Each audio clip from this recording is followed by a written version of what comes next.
Hello, ഇന്നത്തെ evening snack ഉപ്പുമാവിൻ്റെ ലുക്കാണെങ്കിലും ഉപ്പുമാവല്ല, കപ്പയും കാപ്പിയും. അപ്പോൾ ഇതെങ്ങനെയാണ് ചെയ്തതെന്ന് നോക്കാം. 1/2 കിലോ വെയിറ്റുള്ള ഒരു കപ്പ എടുത്ത് ചെറിയ പീസസായിട്ട് കട്ട് ചെയ്ത് ഉപ്പിട്ട് വേവിച്ചെടുത്തു. ഇനി വേണ്ടത് കുറച്ച് കൊച്ചുള്ളി, വെളുത്തുള്ളി, ഫ്രഷ് ചില്ലീസ്, വേപ്പില. ഇത് ചോപ്പ് ചെയ്തെടുക്കണം. കാപ്പിക്കുള്ള ചുക്ക്, ജീരകം, ഏലക്ക, കുരുമുളക് ചതച്ചെടുക്കണം. ഒരു ചട്ടി വെച്ച് അതിലേക്ക് വെളിച്ചെണ്ണ ഒഴിച്ച് ചൂടായി വരുമ്പോൾ കുറച്ച് കടുകിട്ട് അത് പൊട്ടി വരുമ്പോഴേക്കും അതിലേക്ക് കുറച്ച് ജീരകം ഇട്ട് അതും ഒന്ന് പൊട്ടി വരുമ്പോഴേക്കും ചോപ്പ് ചെയ്ത് വെച്ചിരിക്കുന്ന വെജിറ്റബിൾസ് ആഡ് ചെയ്യണം.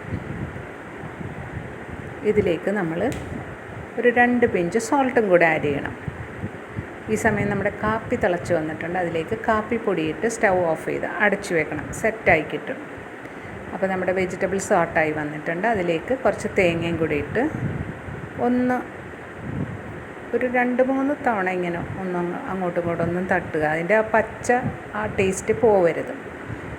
അതിലേക്ക് കുറച്ച് വെള്ളം ഇട്ട് അപ്പോൾ ഉപ്പും എല്ലായിടത്തും ബാലൻസ്ഡായി കിട്ടും. ഇതിലേക്ക് കുറച്ചായിട്ട് കപ്പയിട്ട് നല്ലതുപോലെ ഒന്ന് ഷഫിൾ ചെയ്തെടുക്കണം. അപ്പോൾ എല്ലായിടത്തും തേങ്ങ പൊതിഞ്ഞ് വരുന്ന വിധം ചെയ്തെടുക്കണം. ഇതിൽ ഞാൻ റെഡ് കളറിലെ ചില്ലീസാണ് ആഡ് ചെയ്തത്. അപ്പോൾ ഒരു ഭംഗിയും കൂടെ ആവുമല്ലോ. എരിവ് കൂടുതലുള്ളപ്പോൾ കാപ്പിയുടെ കൂടെ ഒരു പ്രത്യേക ടേസ്റ്റാണത്. ഇത് വേണമെങ്കിൽ നമുക്ക് മോർണിംഗ് ബ്രേക്ക്ഫാസ്റ്റായിട്ട് കഴിക്കുകയും ചെയ്യാം. പിള്ളേർക്കാണെങ്കിൽ എരിവ് കുറച്ചിട്ടിട്ട് ചെയ്താൽ മതി. അപ്പോൾ ഇന്നത്തെ ഈവനിങ് സ്നാക്ക് കപ്പയും കാപ്പിയും ട്രൈ ചെയ്ത് നോക്കൂ. Enjoy.